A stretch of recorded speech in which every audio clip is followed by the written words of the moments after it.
Hey guys, welcome back to another interesting video of how to guide, and in this video I am going to show you how to share Zoom meeting link into your WhatsApp. So without any further ado, let's dive right into this exciting video.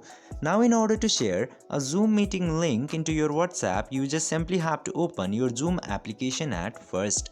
And now after opening the Zoom application, first of all simply open a meeting or schedule a meeting. If you already have a scheduled meeting, just simply go to the schedule meeting section and you will see bunch of the options into here. Now into here you just simply have to click this invite icon, and after clicking into the invite icon, so many options will appear. Now into here just simply tap into this WhatsApp option, and after that you can choose the contacts where you want to send this link to. I'm selecting my own account and click to this button, and after that your Zoom link will be sent through the WhatsApp.